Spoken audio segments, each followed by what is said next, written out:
राज्य मंत्रिमंडळ विस्तारामध्ये भ्रष्टाचार आणि अत्याचाराच्या आरोपांनी वादग्रस्त ठरलेले मंत्री संजय राठोड यांना पुन्हा मंत्रिमंडळात स्थान दिल्यानं वाशीमधल्या शिवसैनिक आक्रमक झालाय। शेकडो शिवसैनिक रस्त्यावर उतरलाय। घोषणांनी परिसर दडाणून सोडलेला आहे। वाशीमधील शिवसैनिकांनी खासदार भावना गवळी यांना मंत्रिमंडळात संधी देण्याची जोरदार मागणी केली।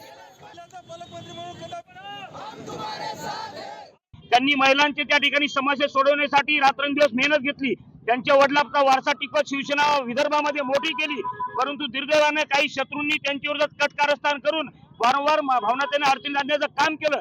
खऱ्या अर्थानं संपूर्ण वाशिम जिल्ह्याच्या विदर्भातल्या लोकांना वाटत होतं की भावनाताईंचा मंत्रिमंडळात समावेश होणार आहे, परंतु वेळेवर 15-20 मिनिटात नाव कसं कॅन्सल झालं याचा संभ्रम निर्माण झाला आहे। सर्व कार्यकर्त्यांना आम्हाला त्याचं उत्तर पाहिजे।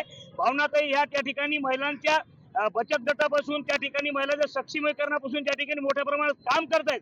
भावनाताई सारखं नेतृत्व डावलणं म्हणजे खऱ्या अर्थानं महाराष्ट्राच्या लाडक्या बहिणीचा अपमान आहे। मंत्रिमंडळामध्ये ताईंचा विस्तार झाला नाही हा या ठिकाणी वारंवार मागील लोकसभेपासून मागच्या लोकसभेला सुद्धा आदरणीय आमदार भावनाताई गवळी यांचं त्या ठिकाणी तिकीट कापून या ठिकाणी या जिल्ह्याचे माजी पालकमंत्री संजय राठोड यांनी कट कारस्थानातून त्या ठिकाणी आदरणीय भावनाताई गवळी यांचं तिकीट कापलं व जी सीट 100% त्या ठिकाणी निवडून येणार होती त्या ठिकाणी त्यांचा पराभव, त्यांना तिकीट न देण्याचं काम जर सिंहाचा वाटा असेल त्या ठिकाणी संजय राठोडचा आहे। संजय राठोड यांना मंत्रिमंडळातून बरखास्त करण्यात यावे व आदरणीय आमदार भावनाताई गवळी यांचा मंत्रिमंडळात त्या ठिकाणी मंत्रिमंडळामध्ये समावेश करण्यात यावा। लोकशाही मराठी ऐका, पहा, जागरूक रहा।